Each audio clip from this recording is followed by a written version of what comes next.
I'm having to look for this microphone here today. It's like 10 feet high in the room in the studio. Where did it go? I'm like, where'd my microphone go? Where did it go? Well, good afternoon, good morning. Technically, I guess we're still in the morning. Yes, still morning. I've been up for so long because of baby changings and feedings that I'm like, oh, it's noon. No, it's 10 a.m. Yeah. Actually, it's 10:06 a.m. It's Friday. You are listening to Prepper Talk Radio with Scott and Shane, brought to you by Survival Medical, survival-medical.com. Check them out. They've just done a rebrand on all their packaging. It's really, really sharp looking. But you'll be able to find them soon at Walmart. You'll be able to find them at walmart.com, also at Cabela's and many other stores. And you can find them on Cabela's online right now, correct? Yes, sir. Just not in the stores just yet, I believe. But check out the full line of products. So go to survival-medical.com and check them out. So they're one of our sponsors. We love those guys. John, one of the owners, was here last week on the air with us as we talked about the craziness that was the Ready Man Challenge. Yes, that was crazy. It was a lot of fun. It was a very great learning experience. And we could have gone on and continued to talk about that particular topic because we just barely scratched the surface on what we learned at that event. I mean, call it an event, I guess. Well, stay tuned to our social media because we'll have some video content that'll go over that, and we'll share the challenge once it goes live, once they're done with all their edits, because they filmed the whole thing. So you can see how horrible we were. I'm a little nervous. It's life. No, yeah, what are you going to do about it? It's a learning experience. So today we want to kind of jump the rails, if you will. We're derailing, we're decoupling the train. We're going in a slightly different direction. Yes, I'm a little bit apprehensive is the right word, I think, about this topic. Mainly because we try and keep it light and cheery and happy, and because preparedness brings feeling of contentment. I mean, it brings a lot of confidence and brings peace. Right? Yeah, absolutely. I wanted to use that word today. I wanted to use the word peace today because that's a really important part about what we're talking today. It's kind of the antithesis of what we're talking about today, right? Well, we get a lot of people that say, "Oh, preppers are crazy. Oh, preppers are worried about everything." Yeah, they're just fearful. It's a fear-based group. Mm-hmm. Well, the opposite is the actual truth.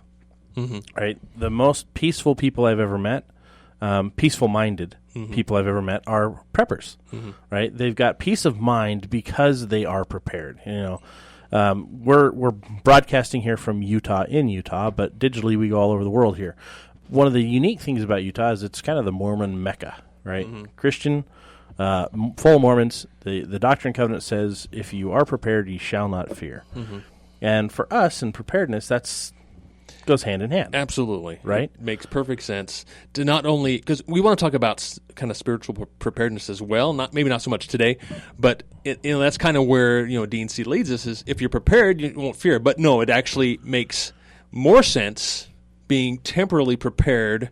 You won't have fear for the events that we're going to talk about that are happening now that would typically cause someone to be scared. Yeah.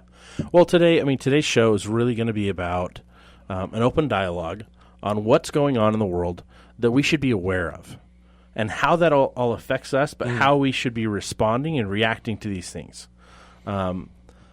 Just to throw out some examples. I mean, Venezuela, still in absolute chaos. Mm-hmm. They're looking at a new military regime possibly taking over.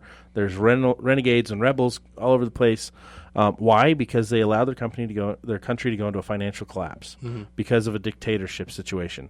We can go into all the details of that, which we're not going to do. Right. But that is a precursor or an example for everyone else to look at to see, okay, what could happen here in the U.S. Yeah, and what we're trying to do is just bring awareness to these topics. We're not going to necessarily get into depth, but if you are aware, you can be prepared. But if you're not aware, how do you prepare for something that's not even on your mind? And and there are events out there, call them black swans, whatever you want to call them, that can pop up.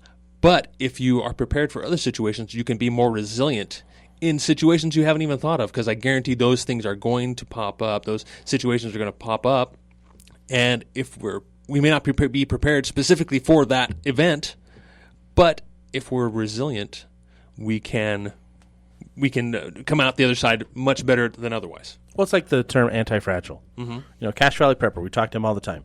He loves the term anti-fragile, and I've adopted it as well. Yes. Resilience is like to be able to bounce back quickly, right? Mm-hmm. Anti-fragile means that you're not destroyed it's easily. Even a step above being resilient. Yeah, it's you're almost hardened to the attack or hardened to the incident or whatever it could be. It's for example, you look at a tree at the top of a mountain, and it's perfect example. It's bent and twisted and turned, but it's not very flexible because it's so strong. It's had to be stronger, and that's some of the strongest, toughest wood I've ever seen. If that wind wasn't there, those climate situations weren't there, that tree would never have become as strong as it is. Wouldn't have dug deep to get stronger roots, right? And because of the stronger roots, it can weather even tougher storms. Yeah, when the storms come, it's like, eh. Right? Whereas cheap little chintzy tree that you would go buy at the local, wherever, nursery, bring it to your yard, put it in your yard, and it's been completely cared for and babied and nurtured. Now you put it into your yard, and if your yard is a different or harsher environment, that tree struggles, and all of a sudden you have to put stakes out, and you have to tie it. Yeah, exactly. And that was, I guess, where I wanted to chase your little thing here, is that what can we do to make that tree become anti-fragile? So let's relate that to ourselves, is how do we make ourselves anti-fragile? Because basically, if you're not a prepper, if you don't consider yourself a prepper, you're that little scrawny tree, right, that you get from the Home Depot. And it can become that weathered tree that can handle any storm, but what does it take? It takes opposition. It takes care. I mean, there's a lot of things that are going to go into it. Nourishment is the number one thing. Okay, so opposition. Let's explore that for a second. In living in our lives right now, like we say all the time, everything is on demand. Most everything's on demand. You can get whatever you want and go down to the grocery store. Life is easy, right? Life's pretty easy. I hope you guys heard that. I just took a drink of a soda that I have here. I didn't hear it. That I just picked up 4 doors down, on demand, on my way into this. Exactly. I just grabbed it. And it's custom. It's not just, hey, let's open a bottle. It's multiple flavors. It's what you'd call a dirty drink.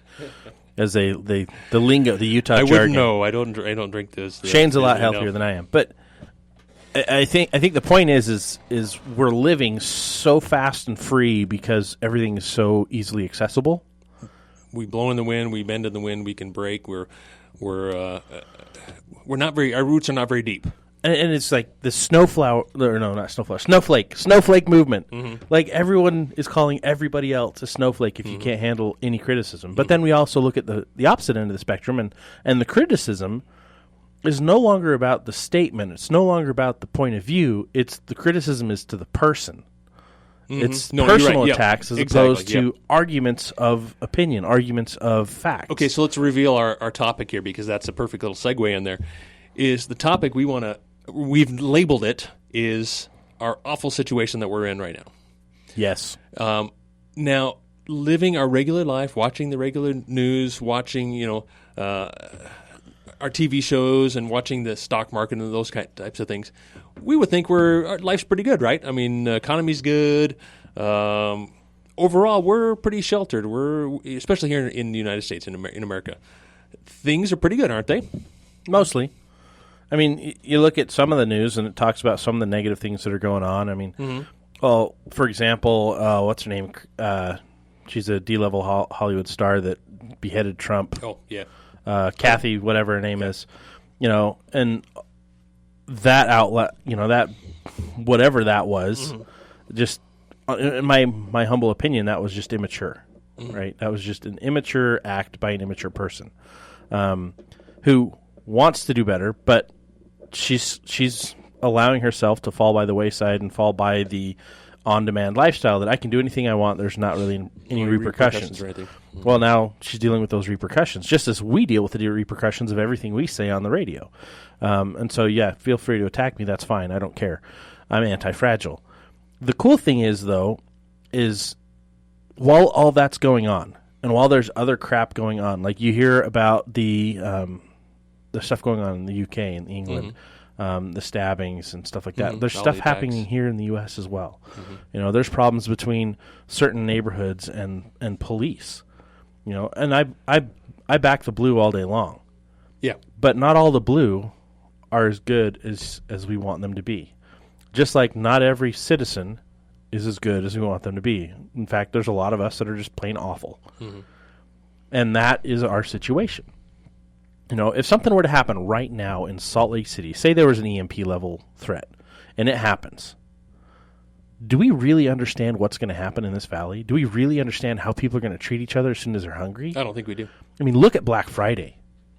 I mean, yeah, it's a ways out till Black Friday, but just look at the situation. Look at what people do all over the nation on Black Friday. Freaking TVs, and they're knocking each other out. They're just destroying stores. They're destroying other people's belongings because they want a sale item. Are you kidding me? Yeah. My family, we don't go No, and do any of that Black Friday stuff.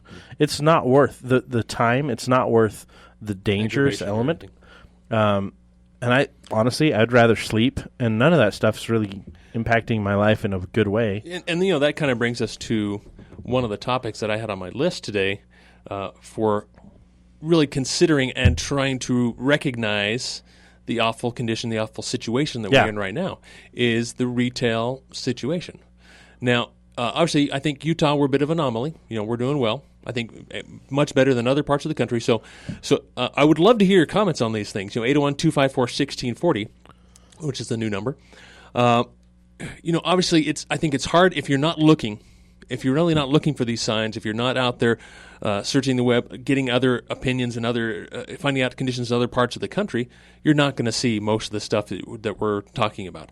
But I would love to hear from you if you are seeing it locally, because it's difficult for me to see a lot of these things here locally, because I know I have a good job.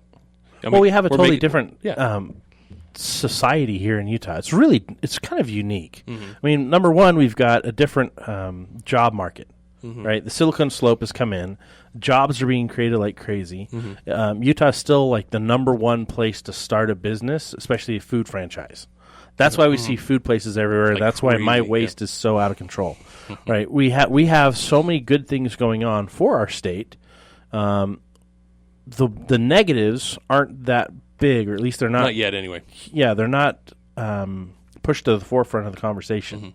I mean, we'll hear a negative story about so-and-so got shot. You know, so-and-so was in a terrible situation, accident. those types of things. Oh, did you see the video just yesterday of the motorcycle and car collision on, I think it was the 215 coming out of Park City into that I did. Was it a road rage? Road rage incident. Okay, I did see that one. Holy crap. Yeah, I didn't realize that was here on the 215. So this person cuts through traffic, almost hits the motorcyclists. On purpose. Just trying to get over, trying to do their own thing.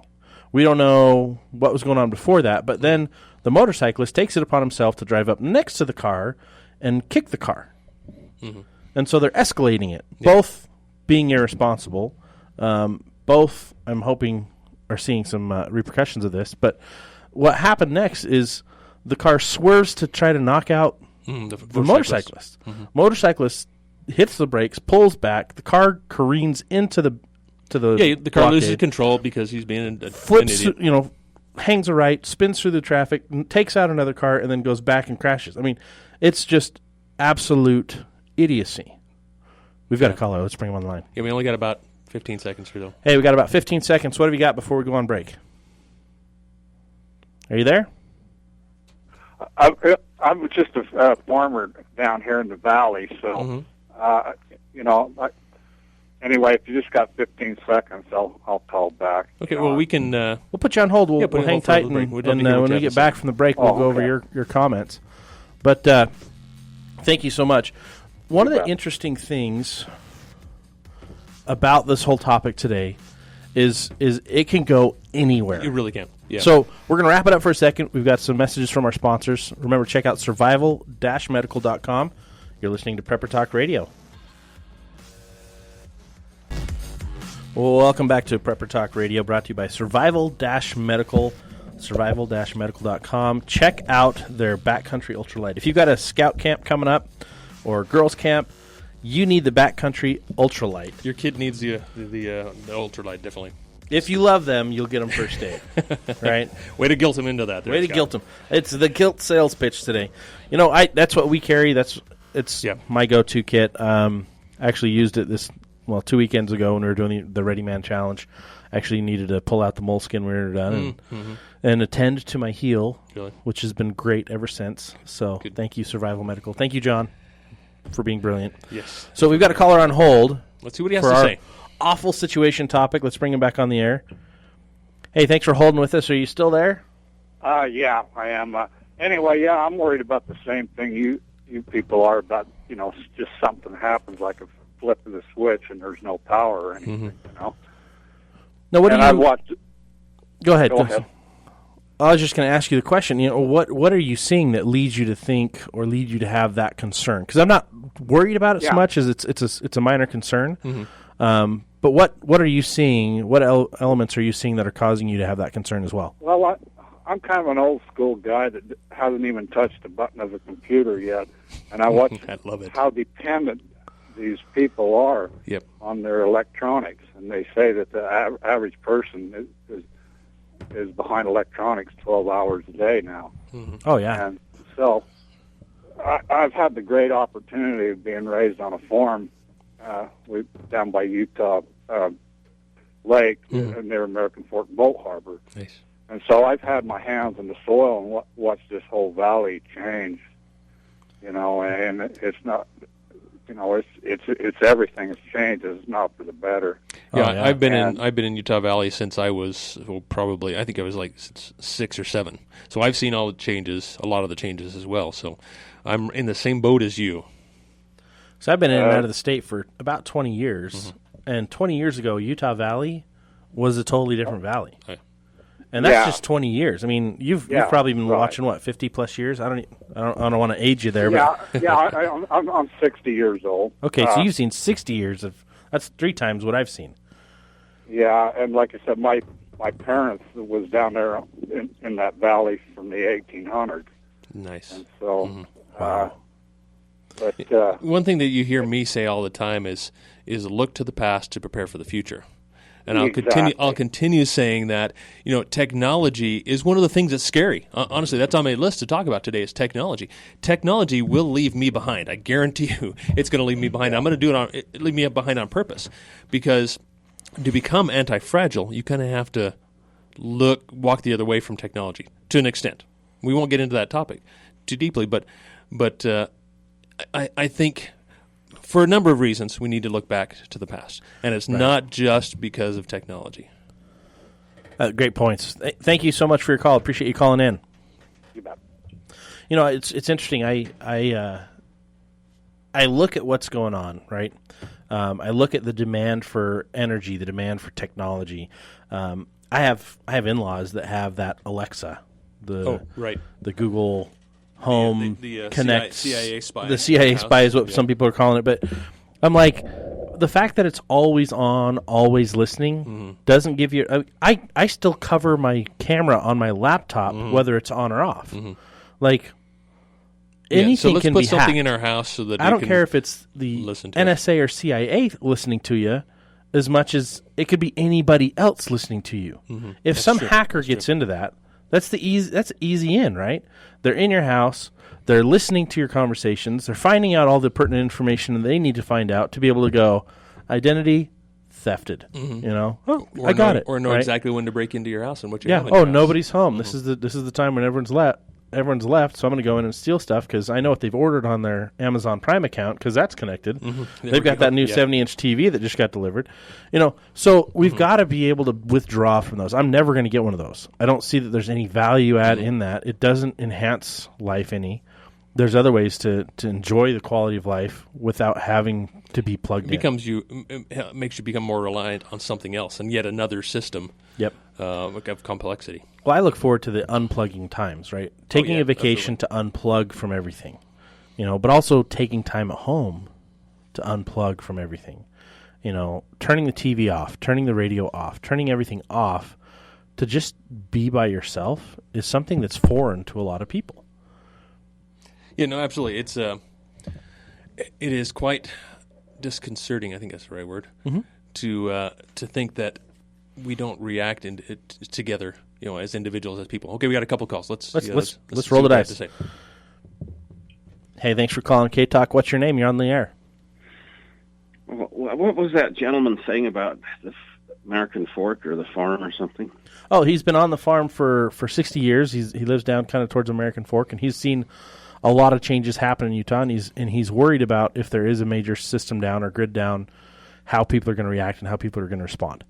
Yeah, we just sold our farm. We've had for 1860. Wow. Oh, wow. Nice. But we still have a few acres left. But, yeah, we got these great big, houses, 600K plus, built by that company that rhymes with soap. And they they don't have that much of a yard. They're on, what are they, on a quarter acre? It's hard to believe. But oh, yeah, and there's probably, 4 people in the family max on it. In a big house. You just can't sustain yourself on that little amount of acreage. I mean, when we first started to populate the western United States, it would take, depending on where you're at, it would take literally hundreds of acres for a family to sustain itself. Well, if things go crazy, if the grid goes down, boy, I'll tell you, it'll be bedlam. Yep. Oh, absolutely. But say, you don't want to get that. What was that thing that listens to? What's it called? The Alexa. Well, there's a couple different ones. There's the Echo and there's Alexa. Yeah, those are all tools of the NSA and the CIA, and so also is Snapchat and Facebook. So I don't ever use that crap. There you go. It would be nice to unplug from all of that. But that's another thing. I've got relatives at the NSA, and he just got back. He's working today, but yeah, that's one of the things that I wanted to address as well. Is you were kind of compelled into using these technologies. Any of that social media is actually their tools. Well, and it's public information. Whether it's NSA, CIA, I don't care what 3-letter moniker you want to give it. Someone can listen to you at all times through all of your devices. Oh, I know. And what's interesting is, I wonder if one of my exes has got secrets, clandestine. She just might well have come back for after. But if you more money. If you look 30, 40 years ago, and you just said, "Hey, let's create this technology," people are like, "No, I want my privacy." No, yeah, people nobody needs to listen to my stuff. Kennedy. That's an invasion of my rights. And now everyone's like, "Ooh, sign me up." Yeah. Ooh, I want that. Give me that. I want to be spied on. And we're paying for it. I ran into an old high school girlfriend, or she liked me, but I was too shy to do anything in the days, even though I had a massive crush on her. But anyway, exactly the same. Is 46 years later, or whatever. And I was telling her about the NSA and every text and every email and every phone call. What else is left? That you made. Just everything. I says they know about it, and she goes, "Well, I have nothing to hide." Yeah, that's the usual response for people who are good people like us. That's our natural response. Well, I don't have anything to hide. I covered my flat screen once, when I first got it. These big flat screens. Well, and now they have. I covered it because they watch you, and they listen to you. Well, now they have cameras. So I covered it, and guess what? The next day it wouldn't come on for 3 hours. I guess they were punishing me. Oh, man. Well, thank you so much for your call. All right, thanks, guys. All right, bye-bye. It's interesting how we've invited so many things into our lives that actually cause harm, right? Whether it's physical harm, emotional harm, intellectual harm, it doesn't matter. What it's doing is it's taking away time from ourselves to actually be better informed, better educated, a better self, create a better self. Right, that's the whole journey. My take on life is it's a journey to create a better self. Right. The thing that jumps out to me is that I've lived my entire life in this paradigm. Right. Since early 70s, things. I mean, obviously you're going downhill, but it's this government overreach is kind of normal to me. I mean, this is my life. Right. So what we've grown up in. It's become normal to me, and so as things change, they change so slowly. It's this normalcy bias that we are all kind of we're under the thumb of that, and so I'd like to do a quick little exercise. So look back to say 50s television, right? Okay. And what did they show on there? I mean, think of I Love Lucy, right? They couldn't even sleep in the same bed. Well, I was thinking Andy Taylor. Absolutely, fantastic show. Talking about crossing the street on crosswalks, and that was the gist of the worst things that happened. Yeah, absolutely. And now compare that to today's television. What you see, it's live atrocious. Broadcast of the police going into a drug bust. I'm like, things that were considered pornography then our kids see every day. And so, I mean, that's just a quick... Well, the commercials are oftentimes worse than the program. Yeah, ridiculous. Right? And we're allowing ourselves to be overrun, and really it's a programming... It is. It's a programming to numb us so that we won't respond to things. Right? To get us complacent so that we won't respond to things. Yeah. And it's whether you think it's a certain group or another, there's always an interest group behind everything that's going on. And one of the biggest ones is the group that's trying to get you to spend your money. Oh, yeah, absolutely. Right? And that's all the different commercial entities out there. They're trying to get you to spend your money on something that you don't need. And so they get you complacent enough and then they program you to say, oh, I have to have that. Or what's that? Napoleon Dynamite. Remember that movie? Yeah. And he shows the lady the Tupperware, and she's like, I want that. Yeah. Right? We get to that point in our lives where we think we can't function without that. Yeah. We have to have that latest and greatest. I mean, and like I was saying, I grew up in this paradigm of basically continual advertising and brainwashing that way of, you need this, you need that. So that's a difficult thing to break out of. But again, once you're aware, then you can start to break out of it and really truly appreciate, okay, do I really need this? I mean, do I want this in my life? And really evaluate those types of things, which is difficult to do. Absolutely. But I really believe that those who, let me say it this way, those who rule over us, right, the elite, are the leaders, however you want to put it in quotation marks. The programming right, in charge. They really do believe that they know better than us. That they're smarter than us. That they know what's best for us. Yeah, they don't consider themselves to be evil in any way. They consider themselves to be doing a favor to the world. And it's all about deception and lies, and we can get deeper into that. But I really. What's interesting is you look at the youth of today, and they're, by my account, they're smarter, they're more intelligent, they're more stubborn. Absolutely. But they're also more fragile. Definitely. Right? They're a lot more fragile than the youth of our day. Bullying has gotten to be a bigger thing. And why are people bullying? Because they themselves have issues that they can't deal with. And so they're attacking someone else. Well, if you think about it, I got bullied, obviously, as a kid. Yeah. I think we all probably did. But what did that do for us?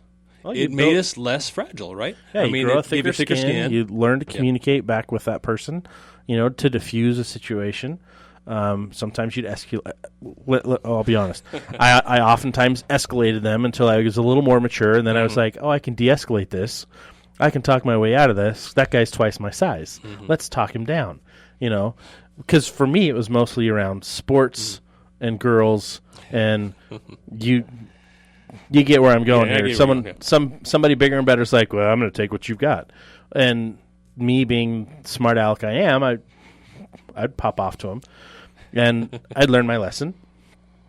And I learned, wow, I've got a brain. Let me use it.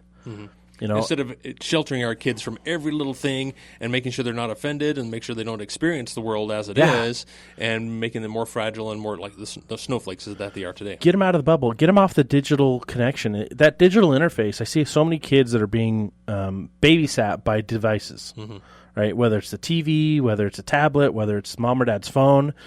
But being trapped in a house on summer break when you don't live near the woods, or you don't live where the kids can go out and run around as much, and where the parents are working, right? We're so busy. Yeah. So, okay, what are we going to do to entertain the kids, to teach them, to take them outdoors and to let them really experience life? Okay, they're just kind of stuck on their devices in their game. Go out and jump on the tram, get out of the house. It's find out what the world is about.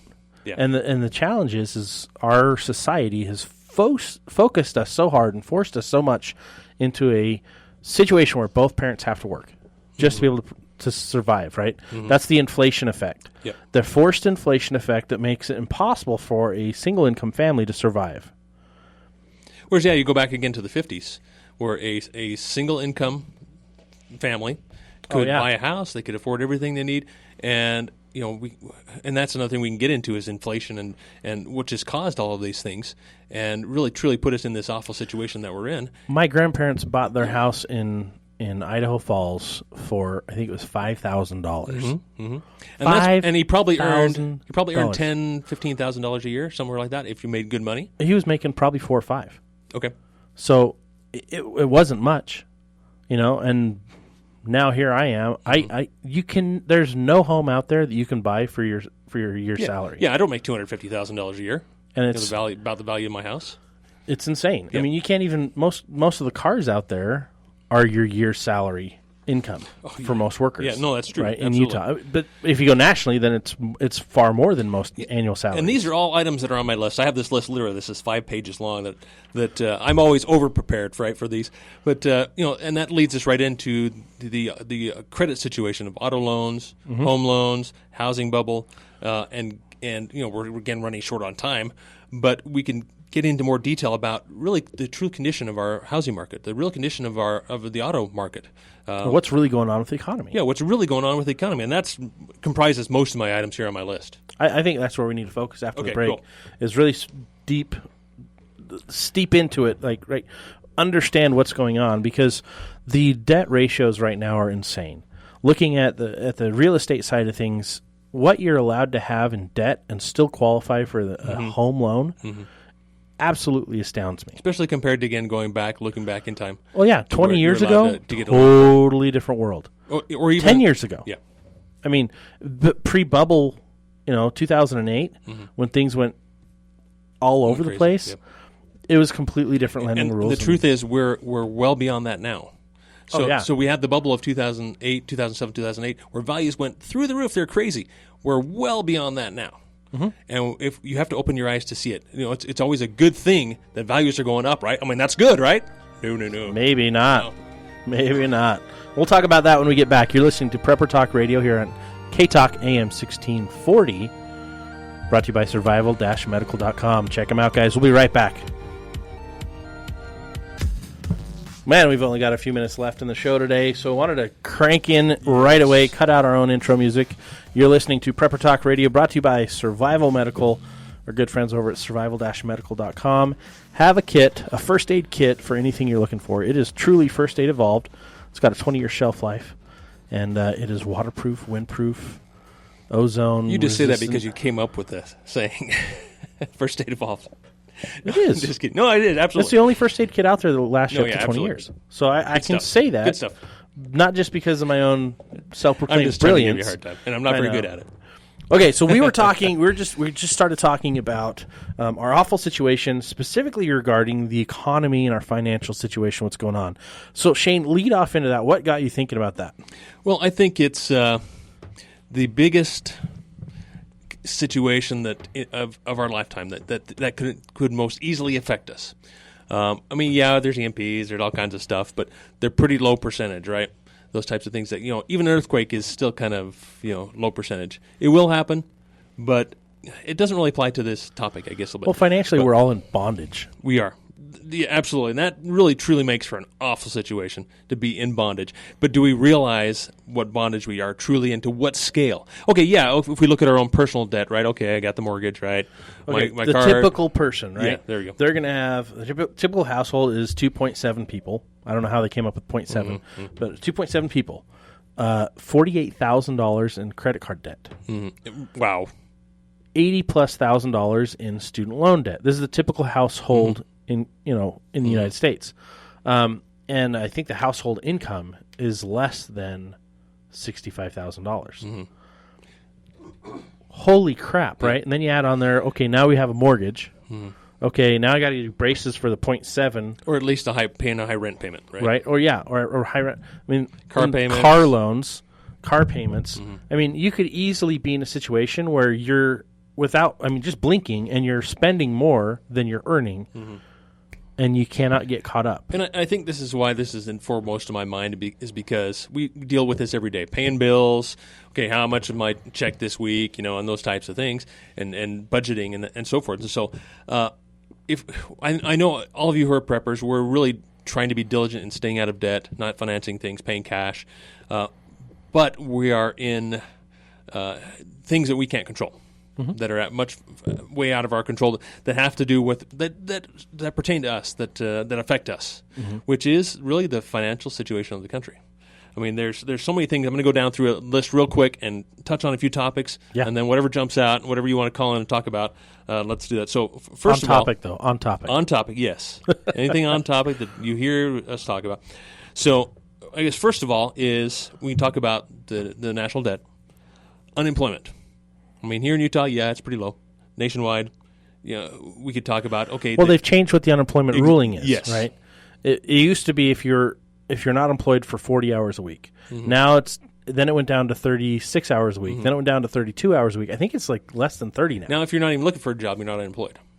Yeah, if you're not specifically out looking, you're not 4 weeks counted as that number. So for some reason, the employment rate is supposedly 4.3%. Unemployment is 4.3%, which is like one of the low. It's basically is considered full employment at 4.3%, which we know that about 100 million people in the U.S.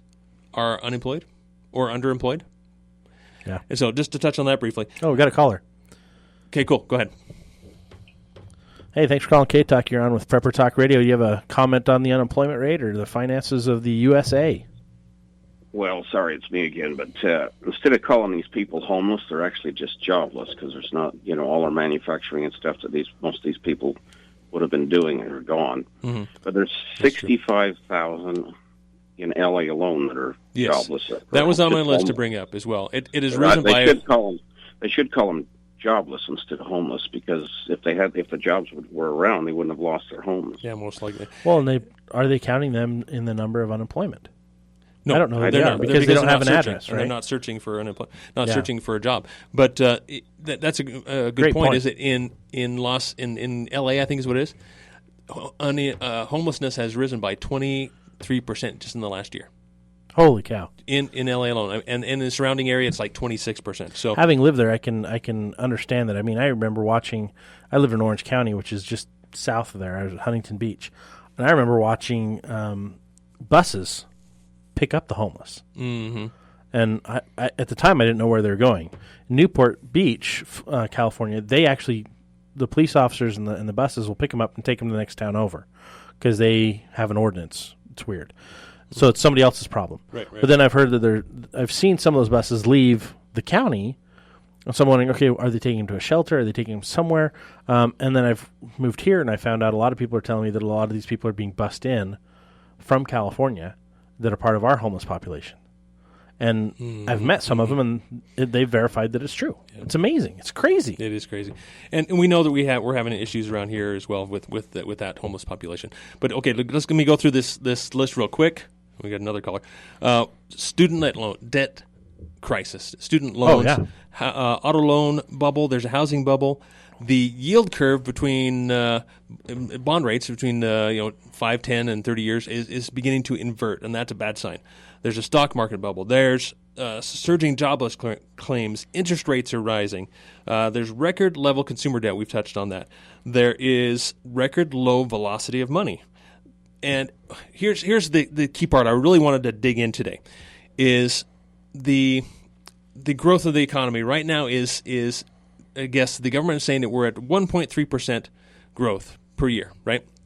That's what they're saying according to their numbers. And we all know they're fudged. We all know they're fake. We all know that they've changed the way they measure things. Changed the way they measure them, right? And by changing the way they measure them, it's not the same historically. Again, going back to the 50s, measured it completely differently, or even back to the 30s to the Great Depression. So at 1.3% growth, it's the same growth that we had during the Great Depression, and we measured it more robustly then. We measured it differently then. Yet we're still only 1.3% growth. However, yet our inflation's outpacing that. Exactly. There's one point. The inflation is way outpacing that.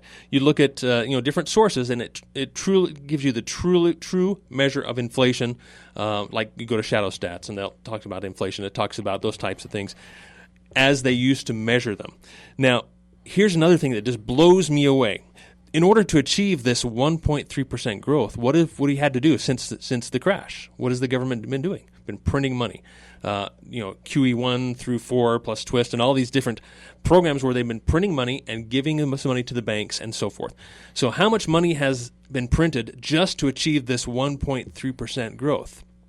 Do you know, Scott? Do you know how much that is? Off the top of my head, I do not. 15 to $16 trillion has been printed and given out to the banks and that's only achieved 1.3% growth. Now, let's take it another step further. What do the banks do when they have this cash? There's what's the system called? Fractional reserve banking, correct? Oh, yeah. So these banks get this $16 trillion, and what do? They turn that into loans, and all they only have to hold what, like 1/16 of it? Well, 1/10. However, I've also heard that these big banks only have to hold 1/35. Yeah. Of whatever they receive. They can loan $34 out. They keep one. They can loan $34 out. Basically, for every dollar, they can loan it out 34 times. Right. And I know that with most banks it's 1 to 10, but I have heard 35, but I don't know that for a fact. So imagine, what did that $16 trillion turn into by loaning it out? It turned into quadrillions of dollars. And those quadrillions of dollars are still only propping up the market so that we are only achieving 1.3% growth through manipulated numbers and measured incorrectly. So if you want to picture this awful condition we are truly in, I think this speaks volumes if you can really comprehend really how much $1 trillion is, how much a quadrillion dollars is. I don't think very many of us can understand that. I mean, holding $100 in your hand versus holding $1 in your hand, really not that big of a difference, right? $1,000, right? All of a sudden you're $10,000. But all of that doesn't seem like much when you look at the price tags of what you're buying. When you get to $1 trillion, it's so past what we're used to. I mean, when we were little kids, it was like, man, who wants to be a millionaire? Who's going to go make $1 million? Now it's like, oh, big deal. You made $1 million. Yeah. Right? It'd still be a big deal to me. Well, yeah. But the society we live in is like, oh, who's going to be a billionaire? Well, because money doesn't have the value it used to have. It doesn't. That fast, that quickly, money is devalued a whole. But the stock market is going up. The stock market continues to go up. Okay, well, look at the stock market in Venezuela and in Argentina. What is it doing? Going through the roof. Destroyed. The stock market in Venezuela and Argentina are the 1 and 2 fastest growing stock markets in the world. And why? Because their dollar is being devalued. And so that's what's happening to our dollar. It's being devalued, and that's why our stock market is going up. We're seeing inflation in the stock market. We're seeing inflation in the housing market. We're seeing inflation in a lot of different, not necessarily, we're seeing a little bit in food and those types of things, but in particular, we're seeing it in the stock market and those types of equities and bonds and so forth. That's where this bubble is being blown right now. Oh, absolutely. Well, we're all in the same boat, is what we need to remember. As a society, as a people, we're all in the same awful situation. Whether you choose to accept it or not, we're all in this together. Now, the big challenge, and this is what we've been trying to push as Prepper Talk Radio, as PrepperCon, as Prepared Guy, is to bring communities together, help families be better prepared, and help communities be better prepared together, because we know there's strength in numbers. So whatever you're doing to prepare, we want you to start encouraging those around you to do the same. Open dialogues, simple conversations. You can find out what your neighbors are doing and if they're like-minded. And if they are, get them on the same plan.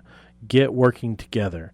If they're not, start enlightening them. Don't overload them.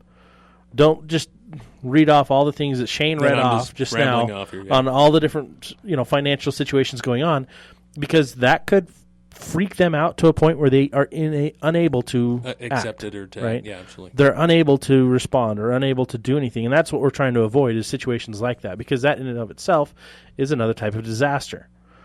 Joblessness, another type of disaster. So what really is the awful situation that we're in? Well, it's a self-imposed, by our own society situation that we're all struggling against. We're all swimming upstream.